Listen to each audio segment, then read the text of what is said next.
자, 우리 하나님 말씀 보시겠습니다. 자, 마태복음 25장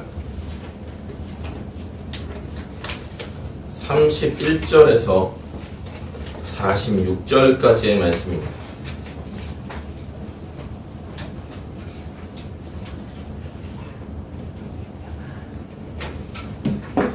마태복음 25장 31절에서 46절까지의 말씀입니다.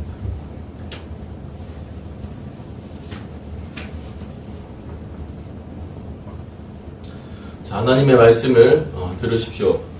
인자가 자기 영광으로 모든 천사와 함께 올 때에 자기 영광의 보좌에 앉으리니 모든 민족을 그 앞에 모으고 각각 구분하기를 목자가 양과 염소를 구분하는 것 같이 하여 양은 그 오른편에 염소는 왼편에 두리라. 그때에 임금이 그 오른편에 있는 자들에게 이르시되 내 아버지께 복받을 자들이여 나와 창세로부터 너희를 위하여 예비된 나라를 상속받으라. 내가 줄일 때에 너희가 먹을 것을 주었고 목마를 때에 마시게 하였고 나그네 되었을 때에 영접하였고 헐벗었을 때에 옷을 입혔고 병들었을 때에 돌보았고 옥에 갇혔을 때에 와서 보았느니라. 이에 의인들이 대답하여 이르되 주여 우리가 어느 때에 주께서 줄이신 것을 보고 음식을 대접하였으며 목마르신 것을 보고 마시게 하였나이까? 어느 때에 나그네 되신 것을 보고 영접하였으며 헐벗으신 것을 보고 옷 입혔나이까? 어느 때에 병드신 것이나 옥에 갇히신 것을 보고 가서 배웠나이까? 하니 임금이 대답하여 이르시되 내가 진실로 너희에게 이르노니 너희가 여기 내 형제 중에 지극히 작은 자 하나에게 한 것이 곧 내게 한 것이니라 하시고 또 왼편에 있는 자들에게 이르시되 저주를 받은 자들아 나를 떠나 마귀와 그 사자들을 위하여 예비된 영원한 불에 들어가라. 내가 줄일 때에 너희가 먹을 것을 주지 아니하였고 목마를 때에 마시게 하지 아니하였고 나그네 되었을 때에 영접하지 아니하였고 헐벗었을 때에 옷 입히지 아니하였고 병들었을 때와 옥에 갇혔을 때에 돌보지 아니하였느니라 하시니 그들도 대답하여 이르되 주여 우리가 어느 때에 주께서 줄이신 것이나 목마르신 것이나 나그네 되신 것이나 헐벗으신 것이나 병드신 것이나 옥에 갇히신 것을 보고 공양하지 아니하더이까? 이에 임금이 대답하여 이르시되 내가 진실로 너희에게 이르노니 이 작은 자 하나에게 하지 아니한 것이 곧 내게 하지 아니한 것이니라 하시니라. 그들은 영발에 의인들은 영생에 들어가리라 하시니라. 아멘.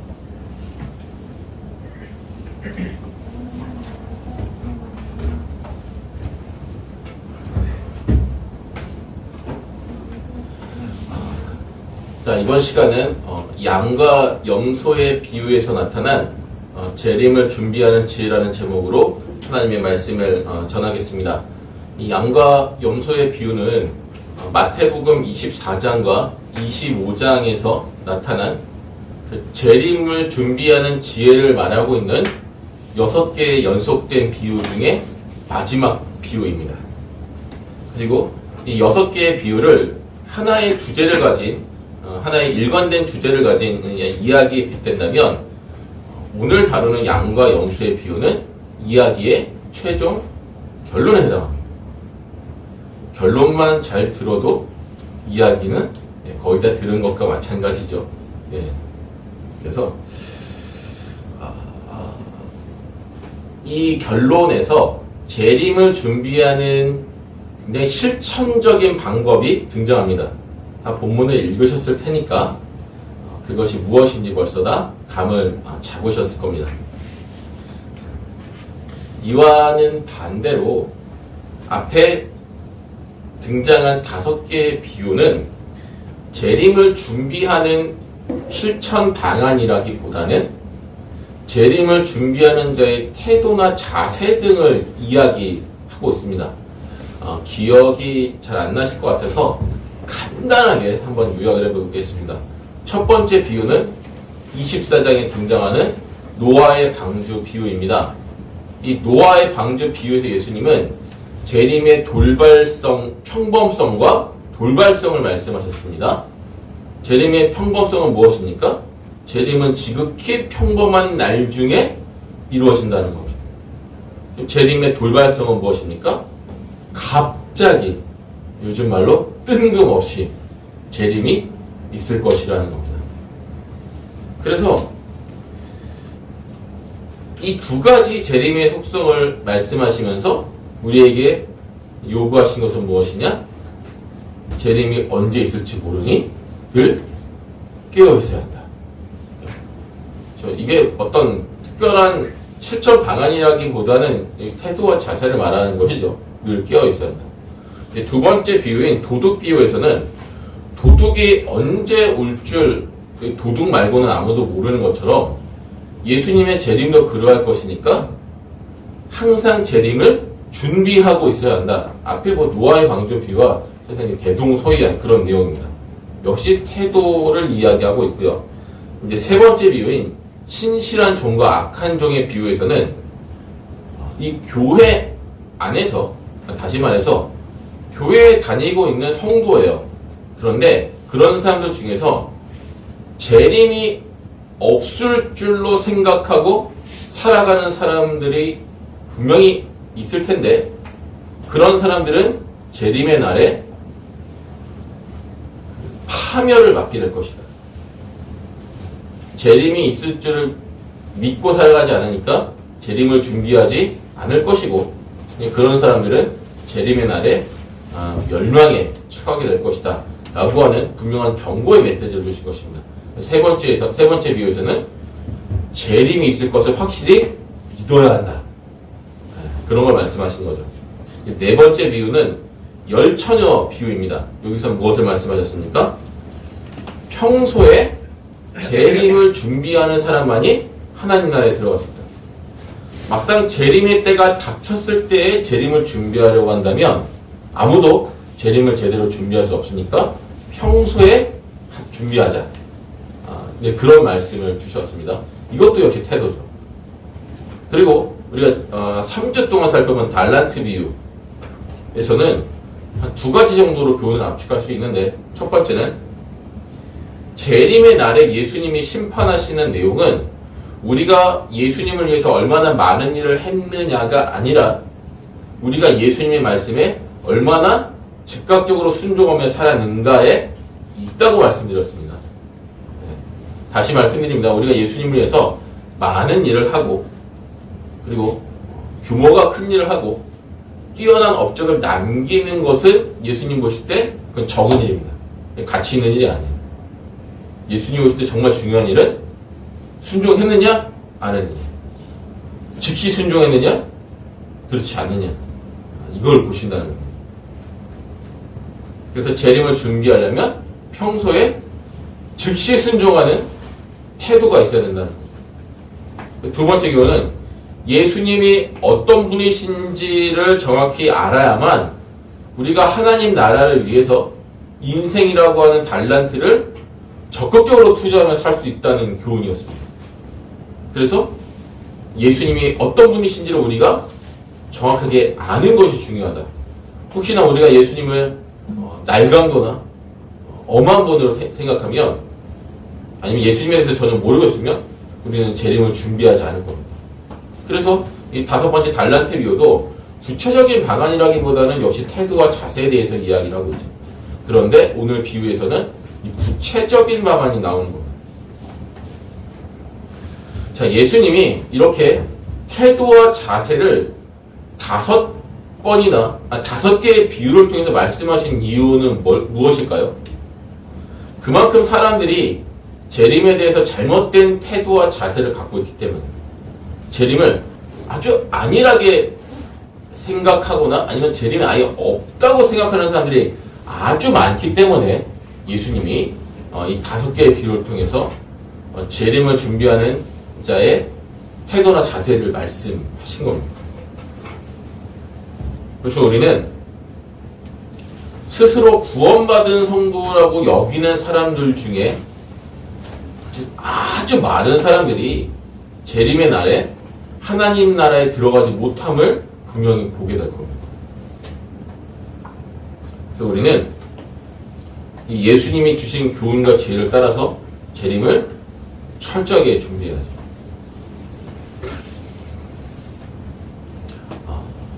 이 마지막 6번째 비유를 살펴보기 전에 제가 한 가지 좀 중요한 점을 짚고 넘어가야 할 것 같습니다. 높아심에서 말씀드리는 건데, 예수님이 말씀하신 대로 재림을 잘 준비해야만 하나님 나라에 들어갈 수 있다는 말은 우리가 어떠한 행위나 조건을 충족해야만 천국에 들어갈 수 있다고 하는 이른바 행위구원을 이야기하는 것이 아닙니다. 이걸 문자 그대로 이해하시면 안 됩니다. 예수님이 마치 재림을 잘 준비해야만 천국에 들어갈 수 있다고 어떤 조건을 거시는 것처럼 이렇게 말씀하시는 것에 대한 진의를 우리가 좀 따져봐야 합니다. 자, 다시 한번 중요한 점을 좀 짚고 넘어가겠습니다. 우리는 재림을 잘 준비해서 천국 가는 게 아니라 어떻게 천국 가죠? 어떻게 구원받습니까? 믿음으로. 근데 그 믿음이 은혜로 주어지죠. 내가 믿고자 해서 믿는 것이 아니라 하나님의 은혜가 있을 때, 그 은혜가 우리에게 선물로 주어질 때 우리가 예수님을 진짜 믿을 수 있게 되고, 그럴 때 우리는 구원에 이룰 수 있게 됩니다. 에베소서 말씀을 보시죠. 에베소서 2장 8절에서 9절 말씀. 에베소서 2장 8절에서 9절 말씀.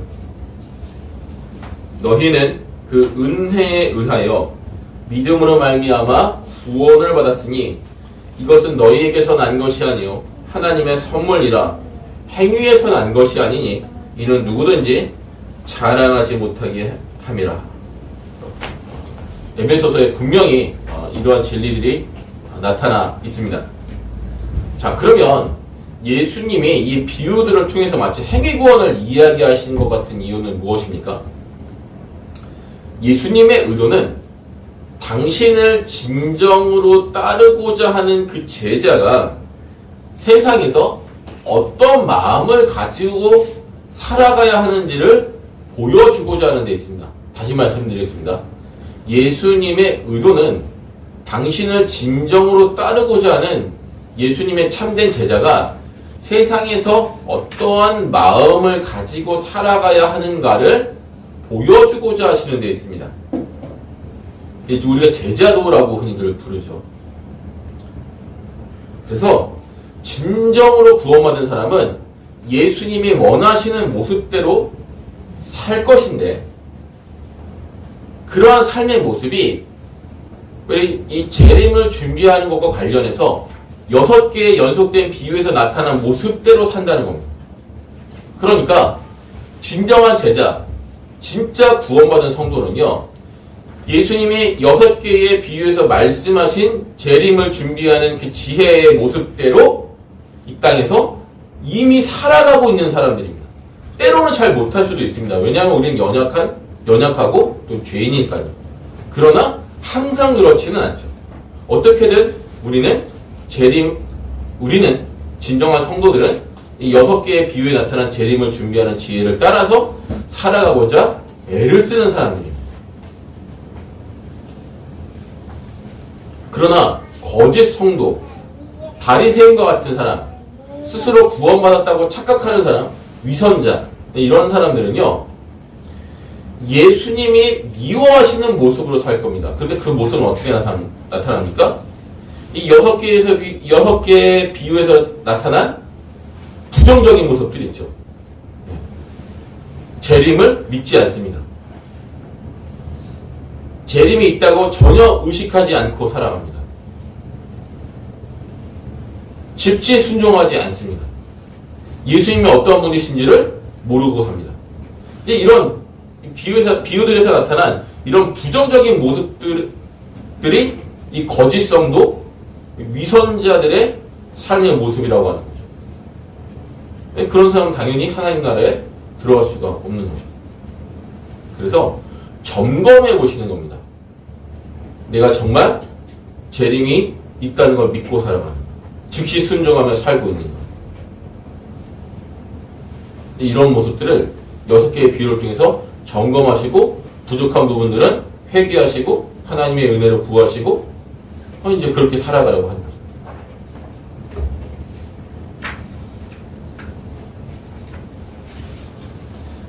자, 이제 양과 염소의 비유를 본격적으로 살펴보겠습니다. 이 비유는 이제 인적 문맥이 달란트 비유잖아요. 그 달란트 비유에서 등장한 내용, 그러니까 예수님의 뜻대로 인생이라는 달란트를 적극적으로 투자하며 살아가는 게 과연 무엇인가? 그것에 대한 구체적인 해답을 주는 것이 이 양과 염소의 비유입니다. 자, 먼저 31절부터 33절까지를 보시겠습니다. 자, 제가 읽겠습니다. 인자가 자기 영광으로 모든 천사와 함께 올 때 자기 영광의 보좌에 앉으리니 모든 민족을 그 앞에 모으고 각각 구분하기를 목자가 양과 염소를 구분하는 것 같이 하여 양은 그 오른편에 염소는 왼편에 두리라. 자, 이렇게 되어 있습니다. 자, 어떤 광경을 그리는 것 같습니까?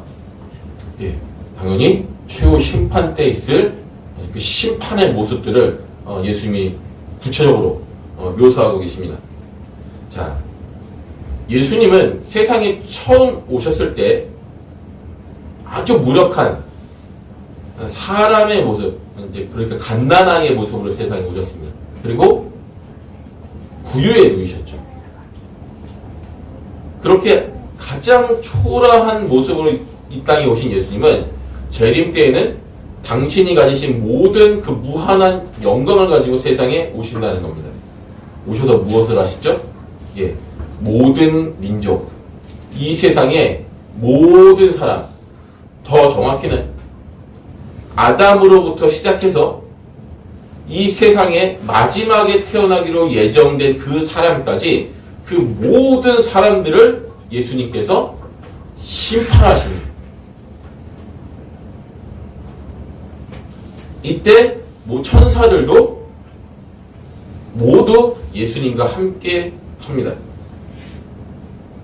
예수님은 아담으로부터 세상에 마지막으로 태어난 그 사람까지 그 모든 사람을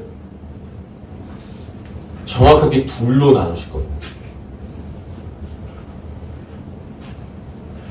이때의 광경에 대해서 예수님은 목자가 양을 오른편에 염소를 왼편에 두어서 구분하는 것처럼 예수님도 양에 해당하는 사람들은 자신의 오른편에, 여러분들 보실 땐 왼편이죠, 그렇죠? 네. 이제 그리고 염소에 해당하는 사람들은 자신의 왼편에 두어서 이제 이들을 처음에 구분하고 그 다음에 심판하신다, 이렇게 말씀하십니다. 자, 여기서 양과 염소 그리고 오른편과 왼편의 의미를 우리가 좀 살펴볼 필요가 있습니다. 자, 여러분 양 보셨습니까? 양 보셨죠, 다? 네. 직접 못 보시면 인터넷에서 라도 보셨을 겁니다. 염소도 보셨죠? 양과 염소를 구별하기가 쉽습니까, 어렵습니까? 쉽죠? 쉽습니다. 그런데 이 예수님이 사는 이 이스라엘 지역의 양과 염소는 구별이 잘 안 됩니다. 양이 염소처럼 생기고 염소가 양처럼 생겼어요. 정말 재미있게 생긴 친구들입니다. 그래서 가까이에서 보면 좀 구별할 수 있는데 이제 아주 이제 밀착해서 보면 할 수 있을 텐데 이렇게 저와 이 성도님들이 떨어진 정도의 거리, 그 정도 거리에서 보면 구별이 쉽지가 않습니다. 구별할 방법이 하나 있긴 한데 양은 꼬리가 항상 내려가 있고 염소는 올라가 있습니다. 그렇게 구별하는 거지 그냥 얼핏 봐서는 구별이 잘 안 될 정도로 비슷하게 생겼습니다. 제가 더 좀 구체적으로 말씀드리면 양과 염소를 합쳐놓은 모습 같아요. 몸통은 양인데 머리는 염소 머리예요. 그게 양입니다. 또 이거랑 약간 비슷하게 생긴 것이 염소입니다. 염소도 염소 머리에 양의 몸통을 가진. 또 어떤 염소는 염소 몸통에 양의 머리를 가진 것 같은. 아무튼 참 재미있게 생긴 그 동물들인데 구별이 쉽지 않다. 네. 자, 그런데 이제 예수님 말씀하신 의미를 말씀드릴게요.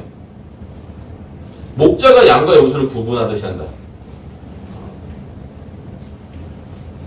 이 양과 염소에 친숙하지 않은 보통 사람들은 구별이 이렇게 쉽지가 않은데, 목자는 딱 보면 아, 얘가 염소구나, 이 녀석은 양이구나, 쉽게 알 수 있겠죠. 예, 계속 그 양과 염소를 대했으니까.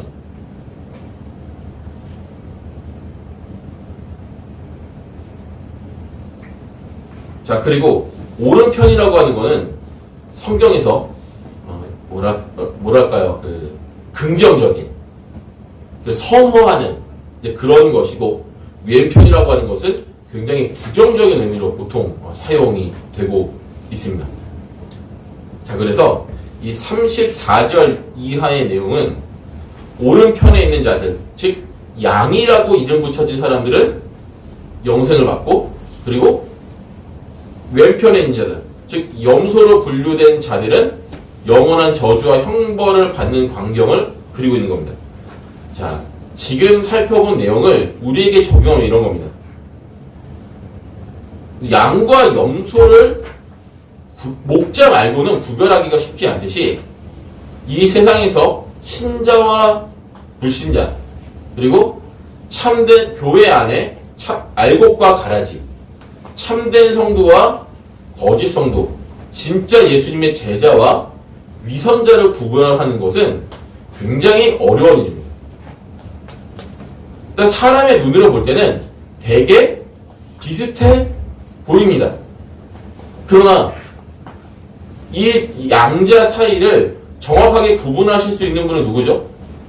우리의 목자 되시는 예수님이신 거죠. 목자가 자기 양과 염소를 정확하게 구별해내는 것처럼 예수님도 마지막 날에 단 한 번의 실수나 오류도 없이 자기 백성과 자기 백성이 아닌 자들, 양과 염소를 정확하게 구별해내실 겁니다. 따라서 우리는 우리를 향한 사람들의 평가나 평판이 우리의 구원과 하등의 상관도 없다는 것을 알아야 합니다.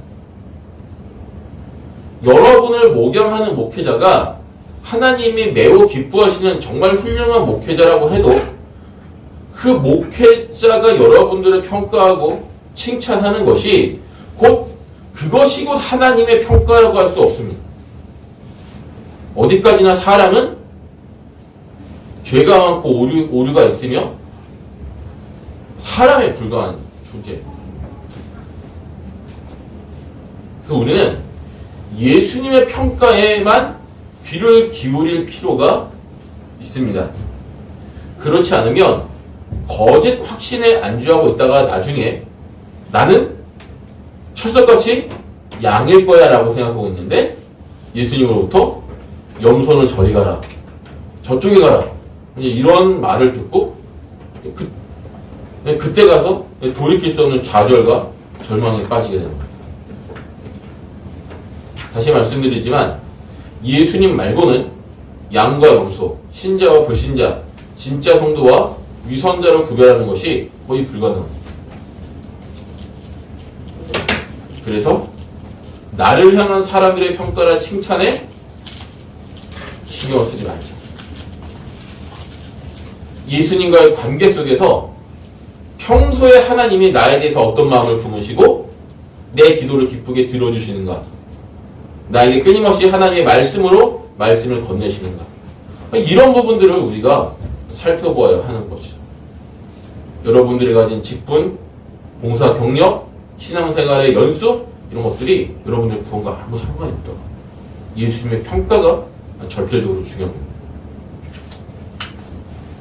자, 이제 34절을 보겠습니다.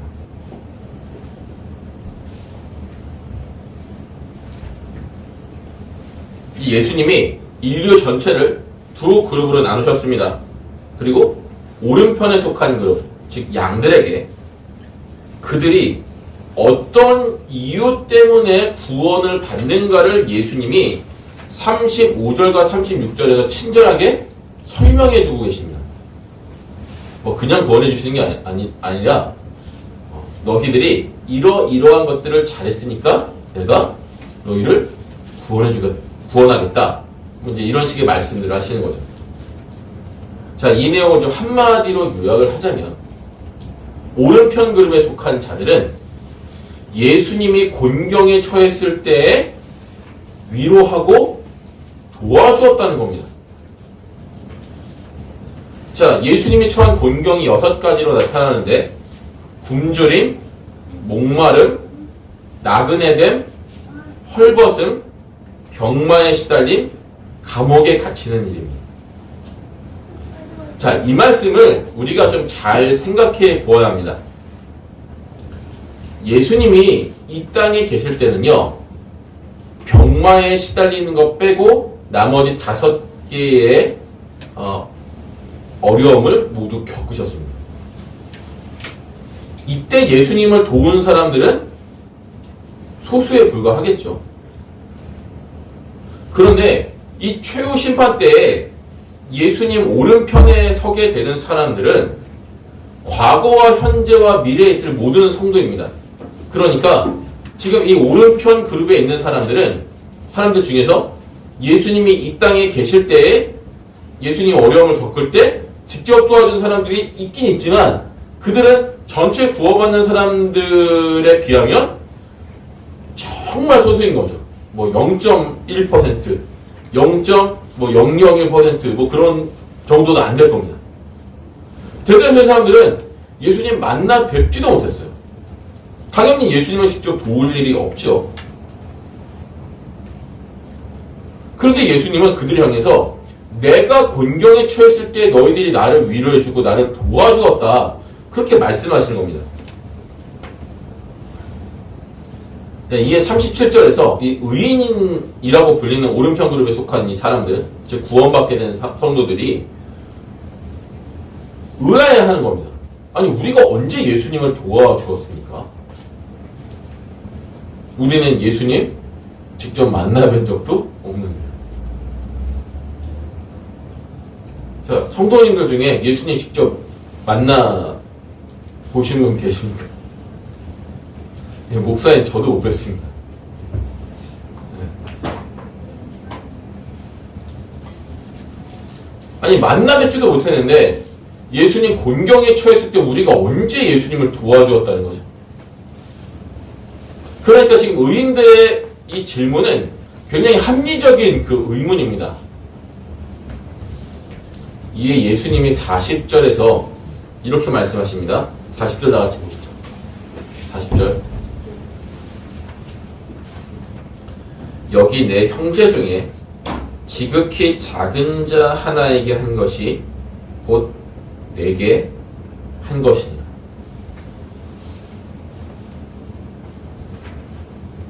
내 형제 중에 지극히 작은 자 하나에게 한 것이 곧 내게 한 것이니라. 이 마태복음에서 형제는 하나님 아버지의 뜻대로 행하는 제자들을 가리킵니다. 일단 범위가 성도들로 좁혀지는 거죠. 그리고 작은 자라고 하는 이 표현, 아마 우리 작년 성도님들은 개역 한글에서 소자라는 표현으로 더 익숙한 표현이실 겁니다. 작은 자, 소자. 자, 이 작은 자는 마태복음에서 둘을 가리킵니다. 첫 번째는 모든 구원받은 성도를 가리킵니다. 두 번째는 복음 사역자들을 가리킵니다. 오늘날로 말하면 선교사와 목회자가 되겠죠. 자, 이를 통해서 우리가 두 가지 사실을 알 수 있습니다. 첫 번째, 예수님은 성도, 특히 복음을 전하는 그 복음 전도자가 곤경에 처했을 때 곤경에 처한 일을, 즉 자신이 곤경에 처한 일을 간주한다는 겁니다. 예를 들어서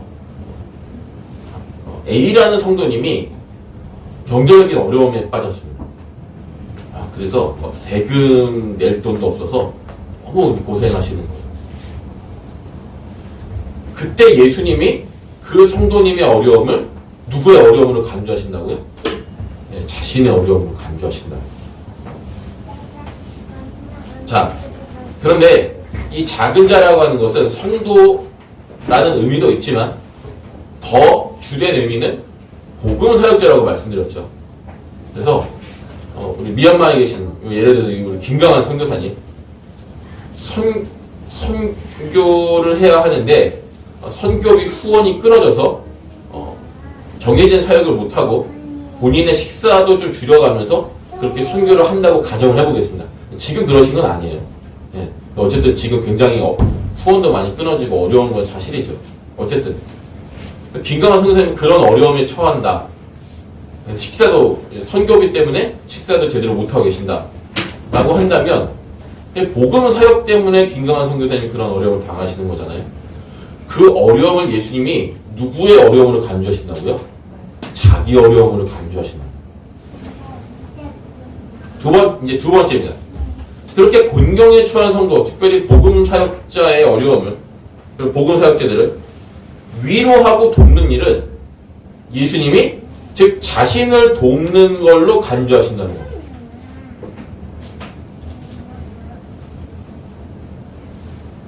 아까도 말씀드렸지만 이 소자라고 하는 것은, 작은 자라고 하는 것은 마태복음에서 성도를 가리키지만 더 주된 의미는 복음을 전하는 사람들입니다. 저 같은 사역자들이고 또 성도 여러분들도 복음을 전하다가 이런저런 어려움을 겪게 될 때 그때 예수님이 그 성도의 어려움을 자신의 어려움으로 간주하신다는 거예요. 자, 그래서 우리가 이렇게 어려움에 처한 성도, 특별히 복음 사역자들을 돕는 일은 즉 예수님을 돕는 일이고 예수님은 그것에 대해서 지금 어떤 마음을 가지고 계시는 겁니까? 한없는 고마움과 감사를 느끼고 있습니다.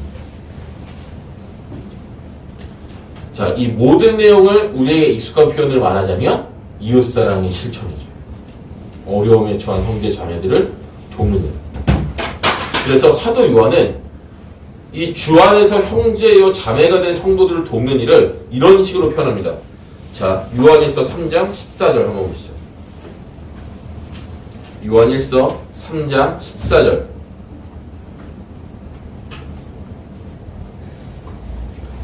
자, 우리는 형제를 사랑함으로 사망에서 옮겨 생명으로 들어간 줄을 알거니와. 저 이렇게까지 이야기합니다. 물론 우리가 믿음으로 구원받습니다. 형제를 사랑하기 때문에 받는 건 아니에요. 그러나 진짜 구원받은 성도들은 형제를 사랑하게 되어 있습니다. 이웃사랑을 실천하게 되어 있는 거죠. 자, 요한 3서 1장 5절 보시죠. 요한 3서 1장 5절. 요한 3서 1장 5절. 사랑하는 자여, 내가 무엇이든지 형제 곧 나그네 된 자들에게 행하는 것은 신실한 일이니. 그래서 복음을 위해서 나그네처럼 살아가는 이 복음의 사역자들을 또 성도들을 돕는 일은 정말 하나님 앞에서 신실하고 귀한 일이다. 이렇게 이야기합니다.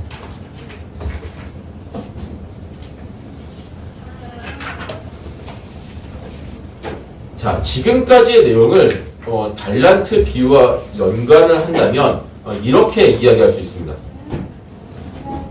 자, 잘 들어보십시오. 집중해서. 자, 예수님이 즉시 순종하기를 원하시는 것.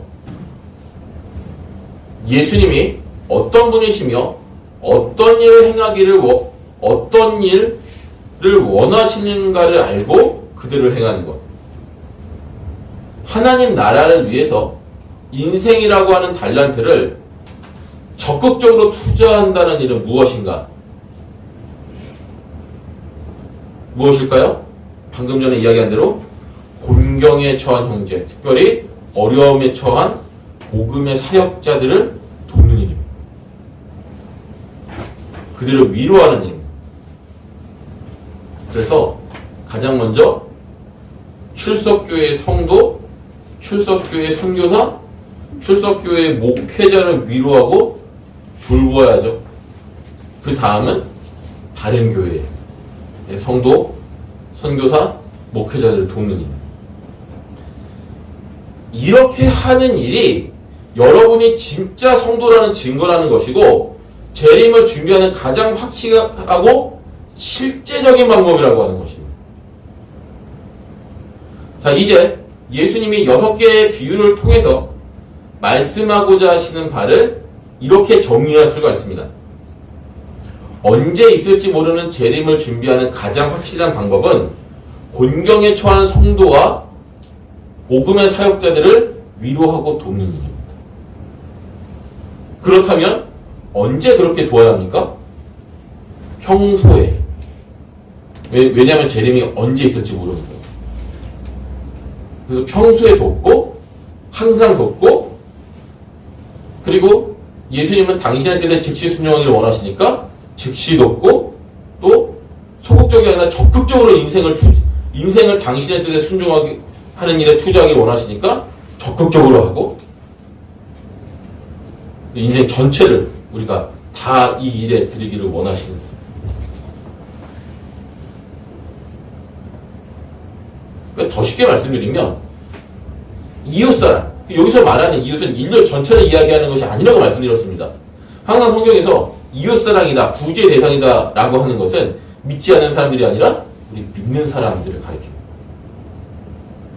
그래서 이웃사랑은 영적인 가족사랑이라는 말로 치환해서 바꿔도 전혀 문제가 되지 않습니다. 영적인 가족사랑, 교우사랑 생각하십니다. 이제 이렇게 의인들의 질문에 대한 대답을 마친 예수님은 왼편 그룹에 있는 사람들에게 그들이 영원한 저주와 형벌을 받을 이유로 예수님 당신이 곤경에 처했을 때 그들이 위로하지 않고 돌보아주지 않았기 때문이라고 말씀하십니다.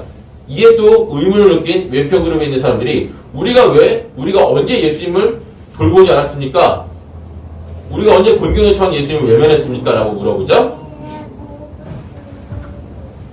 너희가 이 세상에 있을 때 너희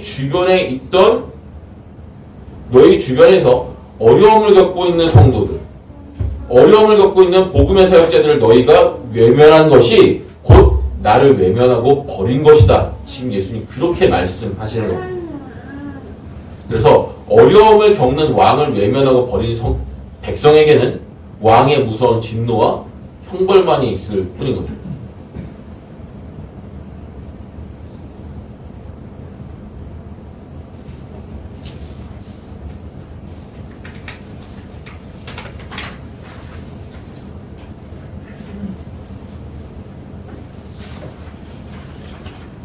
그래서 그 진짜 경건한 신앙이라고 하는 것은 깊이 있는 성경 지식, 유창하고 긴 기도, 그리고 성실한 종교 활동만으로 충분한 것이 아닙니다. 이것들이 당연히 있어야 하지만 이것에 하나가 더 더해져야 하는 것이니 그것이 바로 오늘 예수님이 말씀하신 이웃사랑의 실천이라고 하는 겁니다. 자, 5달란트와 2달란트 받은 종의 이야기를 한번 더 떠올려 보십시오. 그들은 주인이 어떠한 분인지를 알고 주인이 무엇을 원하는지를 알았습니다. 주인이 원하는 것을 그들이 주인의 명령대로 순종해서 사업을 해서 이윤을 남기는 것이었죠. 그래서 그들은 주인이 어떤 분인지를 알고 주인의 마음을 알았기 때문에 주인의 뜻에 즉시 순종했습니다. 그래서 참된 경건, 진짜 신앙이라고 하는 것은 곤경에 처한 형제 자매들을 도우라는 예수님의 마음을 알고 즉시 실천한 데 있는 겁니다. 그러니 성경 많이 보시고요. 예, 스터디 바이블 꼭 많이 읽으셔서 스티커 열심히 붙여주시고요. 예, 기도도 많이 하시고 예배에도 성실하게 참여하시되 구제의 힘을 써 주십시오. 주십시오. 요새 구제라고 하는 것이 어려움에 처한 성도들에게 직접 내가 물질을 전달해 준다, 아니면 그들을 찾아가서 위로해 준다, 이런 것뿐만이 아니라 이 교회에 구제 헌금을 내셔서 교회가 그것을 가지고 구제하는 일에 쓰게 하는 방법도 있습니다.